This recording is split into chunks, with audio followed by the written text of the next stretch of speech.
लातादाद फिल्मों, ड्रामों, अफसानों के मुसन्निफ होने के साथ साथ एक अजीम शायर और उससे बढ़ के एक सच्चे और खरे इंसान हैं।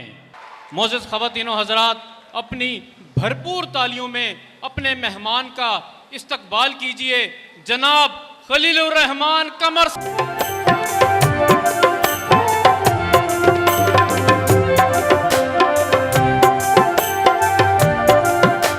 बहालपुर में एंटर होते ही जिस कदर मैं खुश हुआ हूँ, जिस कदर ऑर्गेनाइज तुम लोग हो, अल्लाह तुम्हें अपनी अमान में रखे और इस मुल्क की तरक्की का बायस बनाए।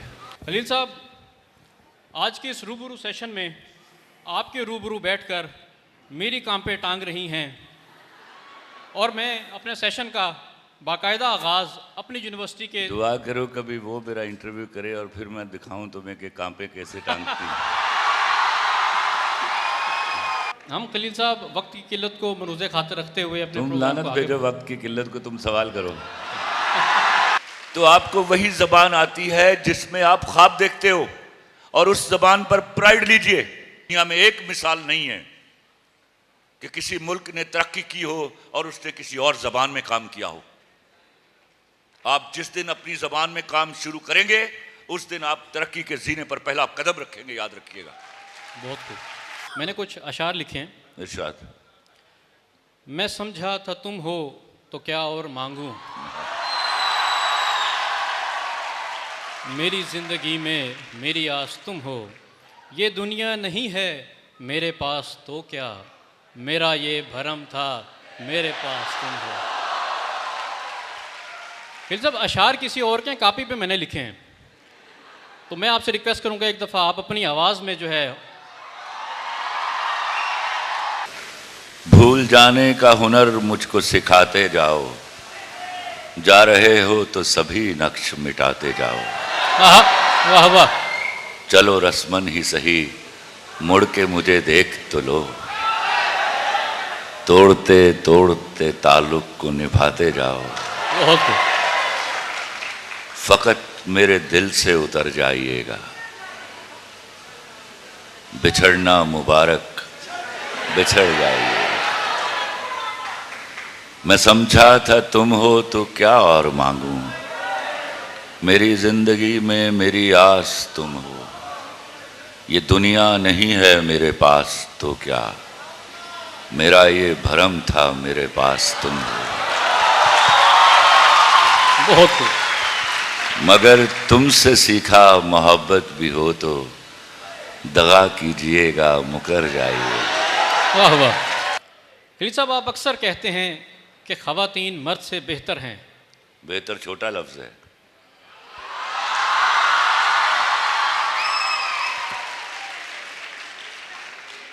मर्द तो घात पर बैठा हुआ चोर है। मेरा माशरा मेरी औरत की वजह से चलता है। हया और वफा हमने औरत से सीखी है। और आपको मैं बताऊं, हया और वफा औरत की पहली खूबसूरती है। शक्ल बड़ी देर बाद आती है, याद रखना। खूबसूरत। जब आप शक्लों की तफावतें करते हैं तो खुदा को के सामने खड़े हो जाते हैं। वो अल मुसव्विर है, उसने कोई तस्वीर बुरी नहीं बनाई हुई। समझ, हमने आपको ये इस तरह की बातें आपके कानों में डालते हैं कि तू सब तो सोनी है। ये हम चालाक लोग हैं इस हवाले से। ज़िंदगी में एक बात याद रख लीजिएगा और पल्ले बांध के रखिएगा, लड़कियां खूबसूरत होती हैं, सबसे खूबसूरत नहीं होती। जिस दिन ये बात आपको समझ आ जाएगी, कोई लौंडा आपको वरगला नहीं सकेगा। खलील साहब, खलीलुर रहमान कमर को किसी चीज़ से डर लगता है? अपनी बीवी से और सांप से डरता हूँ। खलील साहब, दोनों का कोई वाक़या तो सुना दें हमें जब आपका आमना सामना हुआ। यार ये तुसी लोगों ने सोशल मीडिया पे पा देना तो सब तो पहले भेज दिए। वो एक दिन मुझे पकड़ के ले गई, कहती इधर आए ना, जरा दुनिया ही तो बड़ा वली तो सच्चा आदमी बनया फिरना है। तो दुनिया जहान दे झूठ बोलना तू मेरे नाल। मैं क्या गल सुन, मैं तेन गल दसा, बीवी नाल झूठ बोलना शरई तौर पर सवाब है। कहंदी वो किस तरह, कहंदी वो किस तरह। मैं क्या अल्लाह की कसम, मैं कलमा पढ़ के भी तेरे नाल तेनू गल दसा ना, तू मननी नहीं ते तेनू हुंदा गुनाह, तो मैं झूठ बोलना तू मानती नहीं, तेन गुनाह कोई नहीं होता, तेरी जिम्मेदारी मैं अपने सिर पर पाई। सो बीवियों के प्रॉब्लम होते हैं। क्या है कि लड़की और बीवी में ज़मीन और आसमान का फ़र्क है। ये एक इमीडिएट ट्रांसफॉर्मेशन है।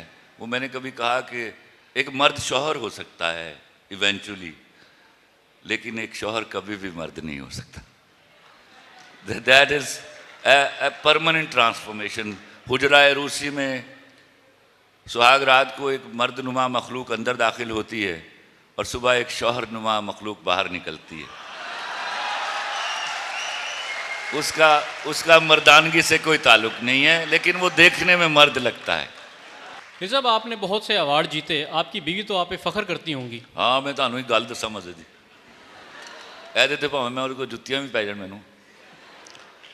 मेरे अम्मी अब्बा मुझे मारा करते थे लिखने पर। आई वॉज ए वंडरफुल स्टूडेंट। मैंने सिर्फ मैट्रिक FCC में टॉप नहीं किया हुआ। तो I was a poor child and they used to bank on me कि ये पढ़ लिख के बड़ा अफसर बन जाएगा तो ख़ानदान को गुर्बत से निकाल लेगा।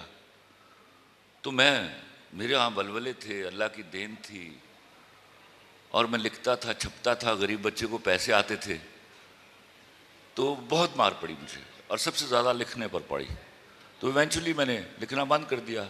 मैं पढ़ाई में चला गया, बैंकर हुआ। बेगम साहबा तशरीफ़ लाई तो अम्मी अब्बा को 10 से ज़रब दें, मल्टीप्लाई माय पेरेंट्स विद 10, वो मेरी बीवी बनती। वो उनके ज़माने में, अब शेर मैं नसर तो नशिस्त बांध के लिखना पड़ती है ना, तो शेर तो आप रोक नहीं सकते। तो मैं कोटली आज़ाद कश्मीर में पोस्टेड था उन दिनों, नेशो बैंक में था। तो मैं कोयला रखता था बेड के नीचे, शेर हो जाता था तो मैं झुक के लिख देता था फर्श के ऊपर।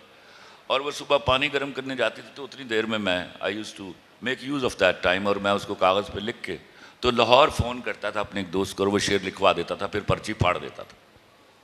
ये मेरा सिलसिला रहा। अब जब मैं, अल्लाह ने मेहरबानियाँ कर दी, तो जब मैं चौथा लक्ष्य अवार्ड लेने जा रहा था तो रो पड़ी। वो बच्चों की तरह रो पड़ती है। मेरी मामू की बेटी भी है ना, तो मुझे कहती है तू मेरा नाम क्यों नहीं लेंदा उत्थे। मैं क्या, मैनू दस तो सही भलिए लोके, मैं तेरा नाम लैके उत्थे की कवां कि मैं, तू मैनू मना कर नहीं सै तो मैं तेरी गल नहीं मनी, तो इस मारे मैं शायर हाँ या मैं लिखना ला। बड़ी बहस हुई। आखिर I had to make a promise कि okay next time when I will go to award I will definitely pronounce your name there, it is all because of my wife. लेकिन मैं झूठ नहीं बोल सकता था। तो मैं रात सारी प्लान करता रहा कि आज कल मैंने क्या कहना है जाके। तो हिम्मत नहीं पड़ रही थी कि इससे पहले कि बीवी झूठा कहती काफ़ी है, लोग झूठा कहेंगे तो बड़ी शर्म आएगी। तो मैंने एक नज़्म लिखी, वो नज़्म आपको सुनाता हूँ जिस पर मेरे साथ क्या हुआ। अच्छा। मेरी शोहरत मेरा डंका, मेरे एजाज का सुनकर कभी ये ना समझ लेना मैं चोटी का लिखारी हूँ। मेरी शोहरत मेरा डंका, मेरे एजाज का सुनकर कभी ये ना समझ लेना मैं चोटी का लिखारी हूँ। मैं बिजनेसमैन हूँ जानम, मैं छोटा सा व्यापारी हूँ। मेरी आड़त पे बरसों से जो महंगे दाम बिकता है, मेरी आड़त पे बरसों से जो महंगे दाम बिकता है, वो तेरे गम का सौदा है। तेरी आंखें, तेरे आंसू, तेरी चाहत, तेरे जज्बे यहाँ शेल्फों पे रखे हैं। तेरी आंखें, तेरे आंसू, तेरी चाहत, तेरे जज्बे यहाँ शेल्फों पे रखे हैं, वही तो मैंने बेचे हैं। तुम्हारी बात छिड़ जाए तो बातें बेच देता हूँ। वाह वाह। तुम्हारी बात छिड़ जाए तो बातें बेच देता हूँ, ज़रूरत कुछ ज़्यादा हो तो यादें बेच देता हूँ। तुम्हारे नाम के सदके बहुत पैसा कमाया है, नई गाड़ी खरीदी है, नया बंगला बनाया है, मगर क्यों मुझको लगता है, मगर क्यों मुझको लगता है मेरे अंदर का व्यापारी तुम्ही को बेच आया है। मैं बिजनेसमैन हूं जानम, मैं बिजनेसमैन हूं जानम। तो ये अवार्ड लेके मैं घर पहुंचता हूं, तो ये पैर मेरा गाड़ी से बाहर निकला और लेफ्ट हैंड से मैंने ये अवार्ड निकाला। तो मेरी बीवी वो सामने लॉन के क्रॉस शीशे के दरवाजे में खड़ी है और उसकी चहेती मेरी बेटी चमची, उसकी नोशी, उसको आवाज़ देती हो, कहती नोशी मेरा प्योर बिजनेसमैन। तो अगले 15 दिन मेरे घर में ये चलता था, बिजनेसमैन साहब आज की पकाना है, बिजनेसमैन साहब जरा कमरे जो बाहर आ जाओ, मेड ने सफाई करनी है। आगे चलिए जी, काफी है मेरा ख्याल है। मुझे अपने लड़कपन तक एक दिन याद नहीं है जब मुझे अम्मी अब्बा ने मारा ना हो, और मुझे अपनी जवानी से आज तक वो दिन याद नहीं है जब मेरी बेगम ने मेरी बेइज्जती ना की हो। एक मजे का वाकया सुनाता हूँ, और बेइज्जती कराया करो, अच्छा मर्द अपनी बीवी से बेइज्जती कराता है। बहुत खूब।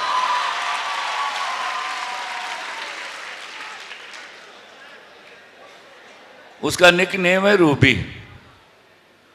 तो हम छोटे थे, वो 15 साल 8 महीने की थी, मैं 19 साल 5 महीने का था जब हमारी शादी हो गई। तो उसका एक मामू मुझसे साल छोटा था, उसकी शादी हमसे 7 साल बाद हुई। तो उसकी बीवी का नाम ही रूबी था। कुछ 2 साल पहले उसकी बेचारी की डेथ हो गई एक एक्सीडेंट में। तो हम यहाँ लाहौर से सरगोदा गए, तो हम 6 किलोमीटर तक अच्छे माहौल में नहीं जा सकते, कोई ना कोई झगड़ा हो जाता है और वो मेरी पुरानी फाइलें खोल लेती है। तो मैं लाहौर से सरगोदा जनाब, रोमांटिक मूड, कोई मसला ही नहीं है, कोई बेइज्जती नहीं है, मैं तो पागल हो गया। मैंने कहा शायद बेचारी गम में है। तो उसका भी नाम रूबी था। 8 घंटे हम वहाँ रहे, वहाँ से वापस आ रहे हैं, फिर कोई मसला नहीं है। मैंने कहा खलील साहब है तो तनु आदत पै जाएगी, तो come back to life you know. ये तो बेइज्जती नहीं कर रही आज, 24-25 घंटे हो गए हैं। तो जब मैं लाहौर टोल प्लाजा क्रॉस किया वापसी पे, तो मेरा घर वहाँ से 25 किलोमीटर दूर है।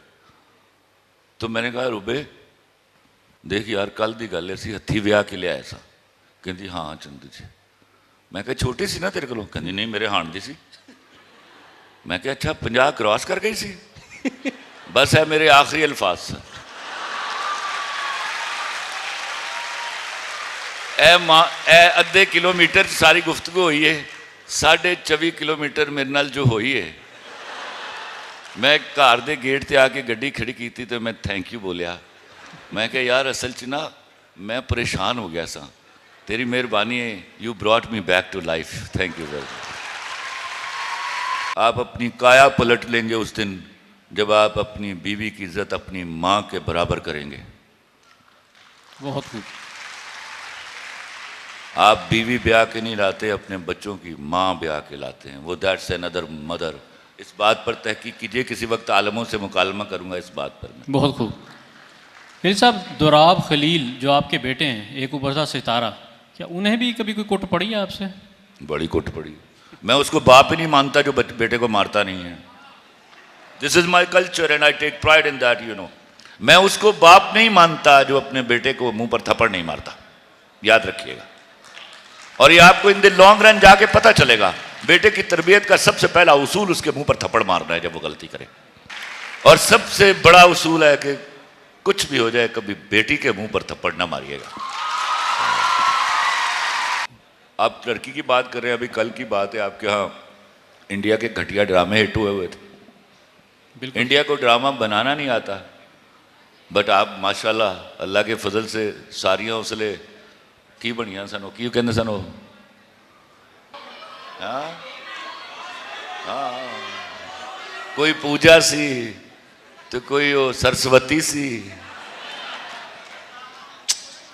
ये हमारी बदकिस्मती है। जब हम डीकल्चराइज हो जाते हैं ना, हमारा सबसे बड़ा गुनाह है कि हमने अपने कल्चर के ऊपर प्राइड नहीं लिया। हम बजाय दूसरों को अपना कल्चर देते, हमने उनसे लिया कल्चर और अपने कल्चर को गाली दी। मुझे आप जानते ही नहीं हो यार। अच्छा, हमें बताएं, हम जानना चाहते हैं रियल। अब आपको जान लेना चाहिए। It's enough to understand now me, you know. मैं वो हूं। मैं आपको बताऊं, मैंने जब मेरी शादी हुई, मैं अपनी उम्र से बड़ा बच्चा था हमेशा। तो 15 साल 8 महीने की थी मेरी बीवी, और मैंने उसको 2 बातें कही, और उसको भी एक बात को गलत पेंट किया गया। मैंने उसको कहा हुकूमत करना मुझ पर, लेकिन साल में 4-5 दिन को बिहेव लाइक ए स्लेव। यार मेरी भी कोई इज्जत रह जाए। और मैंने हुकूमत कराई, बगैर किसी आईनी तरमीम के मैंने हुकूमत कराई है। बहुत खूब। दूसरी बात मैंने उसको कही कि अभी तुम छोटी हो, ऐसी किसी लड़की से दोस्ती ना करना जिसका ब्रेकअप हुआ हो। इसका मतलब यह नहीं कि वो बुरी है, वो बुरे हाल में है, उसको तुम्हारी खुशियां पसंद ही नहीं आएंगी। और तीसरी जो सबसे बड़ी इंपॉर्टेंट बात थी, जो मैं आज आप लोगों को सिखाऊं, मैंने वलीमे की रात या शायद उससे अगला दिन मैंने अपने अब्बा जी और चचा को बिठाया और मैंने कहा, अजीम बुजुर्गों, आप में से कोई मेरी बीवी के सामने कभी ऊंची आवाज में बात नहीं करेगा।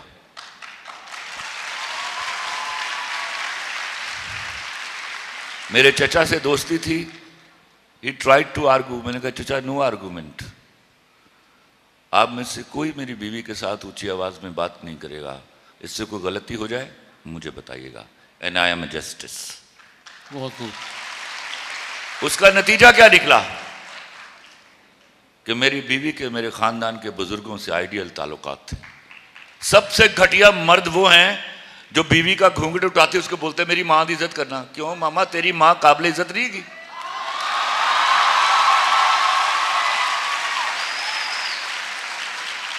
Ask your mother to command that respect. जिस रिश्ते में ऑटोमेसी नहीं होती वो कभी नहीं देर तक चलता। फोर्स्ड ना मोहब्बतें होती हैं, फोर्स्ड ना ताल्लुकात होते हैं। मैं आज फिर पूरे ईमान के साथ कहता हूं, लड़की को उसकी मर्जी के कुत्ते से ब्याह दीजिए, वो उसको शेर बना देगी।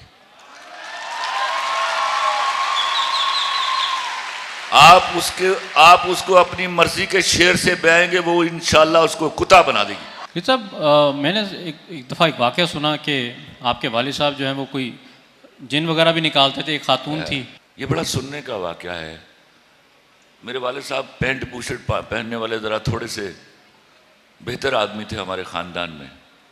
तो मैं when I was growing up 15-16 साल का होऊंगा तो मुझे पता चला अब्बा जी जिन भी कट लेंगे। तो पता चला सिर्फ जवान कुड़ियां दे जिन कटते। I was very surprised. तो मैंने एक दिन अब्बा से पूछा, अब्बा जी तुम जिन भी कट लेंगे? तो अब्बा जी स्माइल एट दैट। अच्छा दोबारा कभी कटांगा तो फिर मैं तुम दसांगा। And I was since then I was waiting. एक दिन को रात में दस्तक हुई को 12-12:15 बजे के करीब। तो बाहर गया तो हमारी बरादरी के एक साहब थे, वो खड़े थे। वालिद साहब से उम्र में कोई 10-12 साल बड़े थे वो। मैं कहा जी ताया जी, ओ यार तेरा अब्बा है घर? मैं कहा आओ घर सुता है। मैं कहा नहीं हूँ उठ गया यार, उन्होंने बुलाई जरा। मैंने कहा अब्बा जी वो ताया फलाना है। वो गए वाल साहब, ओ यार वो तेरी छोटी भैन ना जिन चमड़ गया। And I was so excited। हालांकि मैं डरता था, लेकिन अब्बा थे तो अब्बा बड़ी पावर होता है। तो अब्बा ने कहा केड़ी वो जिदा नारो वालो जिदी मंगनी हुई। अच्छा चलो मैं आ रहा हूं। मेरे लिए अब ये कलई खुलने वाली थी। तो अब्बा जी कहते तू अम्मी को बैठ, मैं आ रहा। मैं कहा वाल साहब मैं तो जाना है, मैं तो जिन निकलता वेखना। तो मैंने छोटे को उठाया, एहराज को, छोटा था बहुत। मैंने कहा चलो बैठ माँ को। मैं अब ये कोई 6-7 कदम आगे चल रहे हैं दोनों और मैं पीछे पीछे जा रहा हूँ। तो 2-4 गलियां दूर घर था। तो अब्बा जी ने रास्ते में 2 सवाल पूछे कितने मंगी है फूफी हल? अच्छा अच्छा की उम्र कितनी होती होनी? 20-21 साल की। ये कुल दो बातें हैं जो गली में चलते हुए हुई। अच्छा। अब्बा जी अंदर दाखिल हुए तो अंदर एक मातमी सूरत हाल। वापडा में काम करने वाला भाई एक दीवार से टेप लगा इस तरह खड़ा है, माँ वहाँ यूँ बैठी हुई है, एक भाई उधर बैठा हुआ है। अब्बा जी आएगा कितने की? अंदर से आवाज़ें आ रही, जिन की ना मर्दाना आवाज़ें आ रही है, और वो कोई 2-4 बर्तन फेंकता है, कोई चीज़ें फेंकता है।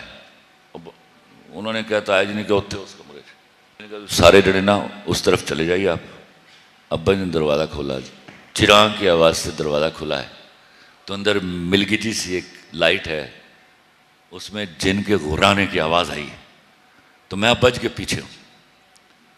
अब्बा जी जूं ही 2 कदम डाले हैं कमरे में, जिन वहाँ से उठा है और अब्बा जी पर हमला आवर हुआ है। अब्बा जी मेरे बड़े सॉफ्ट आदमी थे। अब्बा जी ने 1,86,000 मील फी सेकंड की रफ्तार का एक थप्पड़ दिया मुंह पे। जिन उछल के बिस्तर पे। अब्बा जी आगे बढ़े, मुझे कहते दरवाजा बंद कर, मैंने पीछे से दरवाजा बंद कर दिया। जिन पलट के फिर अब्बा जी पर हमला आवर हुआ, अब्बा जी ने एक और दिए तड़ाक। जिन ने रोना शुरू कर दिया। रुक जाओ रुक जाओ रुक जाओ, कहानी अगे शुरू होने लगी।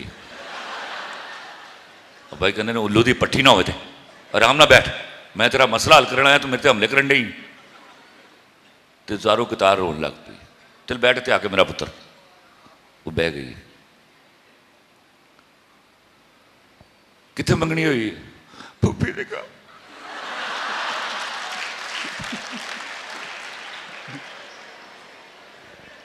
किदे नाल करना है?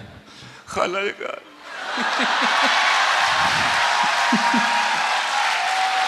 अब्बा जी ने एवं ऊंची आवाज में ना कुछ अरबी में कुछ पढ़ना शुरू किया। मैं अब्बा जी को देख रहा हूं, टुक। पढ़ने के बाद बाहर अब आवाज जा रही, इतनी ऊंची आवाज में पढ़ रहे थे कि बाहर आवाज जा रही थी। कहने लै मेरा पुत्र, हुण जो मैं बाहर जावा ना, तू फिर यही काम शुरू कर दे, लेकिन हुण जरा हौली करी ताकि पता लगे मेरे आने का कोई फायदा होया है। ते इंशाअल्लाह मेरा बच्चा मैं कुछ ना कुछ करके जाना। अच्छा, मेरे अब्बा जी न्यूमरोलॉजी में अच्छे थे, वो मशहूर भी थे उस मामले में। अब अब्बा जी जब बाहर, अब्बा जी मुझसे बड़े एक्टर थे। अब्बा जी जब बाहर निकले ना तो उन्होंने सारे ऐसे ढलकाया हुआ कि अंदर जैसे वो मर गई, जैसे डॉक्टर ने आके कहता कि आई एम सॉरी। तो वो आके कहता है अब्दुर्रहमान है, क्या पाजी उधर आ जाओ, कापी पेंसिल ले आ यार। अब ये सुनने का वाकया याद रखिएगा। अब्बा जी कापी पेन लेके बैठ गए, ताया इधर बैठ गया, मैं कोई 2-4 फुट के फासले पर दीवार के साथ लग के खड़ा और मैं देख रहा हूँ ये हो क्या रहा है। अब्बा जी हिसाब करते हैं, काट देते हैं, फिर कुछ सोचते हैं, फिर हिसाब करते हैं, काट देते हैं, फिर हिसाब किया, निगाह भर के ताया जी की तरफ देखा, कहते भाजी ताड़ी उम्र कितनी है? क्यों क्या है? नहीं दसो तो सही। मैं हो गया हूँ 62-63 का। 62-63 66 3 साल। ताया जी के डेले बाहर आ गए। की गल है अब्दुर्रहमान? दस ना भाजी, एक मिनट देखो भाजी, ये तो है तो हिसाब है, असल गल तो अल्लाह ही जानता है। हिसाब है कहता कि जे ਇਹਦਾ फूफी के घर विआह होया ना तो तुसी 3 साल बाद मर जाओगे। वैसे भाजी मनो ना, इतने अल्लाह बेहतर जानता है, इतने हिसाब दी गल्लां ने हो रहे झूठा ही हो गए। मैंने वो रंग उड़ा हुआ आज तक नहीं देखा जो ताया जी का रंग उड़ा हुआ था। वालिद साहब ये कुछ 4-6 दफ़ा कह के कि भाजी साथ कहीं भी जा रहे हैं, हौसला भी दिए जा रहे हैं, वापस आ गए। कोई 8-12 दिन बाद वो कुड़ी ने साढ़े घर आई खुश खुश कार्ड लैके कि मेरा खाला दे घर विआह तय हो गया। ये सब कभी एक दफ़ा ऐसा हुआ कि मुझे भी जिस तरह फिल्मों का बहुत शौक था, मैं फिल्म देखने गया तो मैंने देखा वहाँ फिल्म फिल्म देखने गया। मैं फिल्म देखने गया तो वहाँ पर अंधेरे में मैंने एक शख्स को देखा और मैं वहीं से उल्टे पांव वापस लौट आया। वो कौन था? मेरे वालिद साहब से। मेरे वालिद साहब, अक्सर मैं जब फिल्म देख के वापस आता था ना तो वालिद साहब साइकिल स्टैंड पे खड़े होते थे और अल्लाह के फजल से वहीं से मारना शुरू करते थे। एक दिन क्या हुआ, मैंने कहा चलो सिनेमा बदलो, तो मैं एबिड रोड पर चला गया। तो छोटा सा था, मैं 9th में पढ़ता था मैं, तो एक कुर्सी ना आप उठ जाए तो वो ऊपर चढ़ जाती है ना, तो मैं जब गया तो फिल्म शुरू हो गई तो अंदर अंधेरा था। मैं जाके वैसे ही ना जाके बैठा तो मैं किसी की गोद में बैठ गया। तो उसने परे किया मुझे, तो मैंने आके साइड पे कुर्सी करके वो बैठ गया। थोड़ी सी रोशनी में मैं साइड पे था तो 7 अब्बा जी बैठे हुए। अंधेरा खत्म हुआ, अंधेरा हुआ तो मैं उठ के फटाफट पीछे, मैं भागा नहीं हूं, मैं जाके पीछे बैठ गया। हम दोनों शाम, अब्बा जी का पहला सवाल होता था घर पहुंचते ही मेरी माँ से कि कितने बजे आया कार। अगर मैं 7 बजे घर आया हूं तो मतलब मैं हमेशा सच बुलवाने के लिए अपने सर की, मैं ताड़े सिर दी किस्मत जो तुसी आए हो तो मैं आया। खलील साहब आखिर में कोई एक नज़म सुना दें खलील साहब। एक चेहरे से उतरती है नकाबें कितनी, लोग कितने हमें एक शख्स में मिल जाते हैं। वक्त बदलेगा तो इस बार मैं पूछूंगा उसे, तुम बदलते हो तो क्यों लोग बदल जाते हैं। बहुत खूब। गजल के अशार, अश्के नादां से कहो बाद में पछताएंगे, आप गिरकर मेरी आंखों से किधर जाएंगे। अपने लफ्जों को तकल्लुम से गिराकर जाना, अपने लहजे की थकावट में उतर जाएंगे। बहुत खूब। तुमसे ले जाएंगे हम छीन के वादे अपने, तुमसे ले जाएंगे हम छीन के वादे अपने, तेरी कस्मों की सदाकत से भी डर जाएंगे। एक तेरा घर था मेरी हद मुसाफित लेकिन, एक तेरा घर था मेरी हद मुसाफित लेकिन, अब ये सोचा है कि हम हद से गुजर जाएंगे। बहुत खूब। अपने अफकार जला डालेंगे कागज कागज, सोच मर जाएगी तो हम आप भी मर जाएंगे। और आखिरी शेर है, इससे पहले कि जुदाई की खबर तुमसे मिले, इससे पहले कि जुदाई की खबर तुमसे मिले, हमने सोचा है कि हम तुमसे बिछड़ जाएंगे। बहुत खूब, बहुत खूब।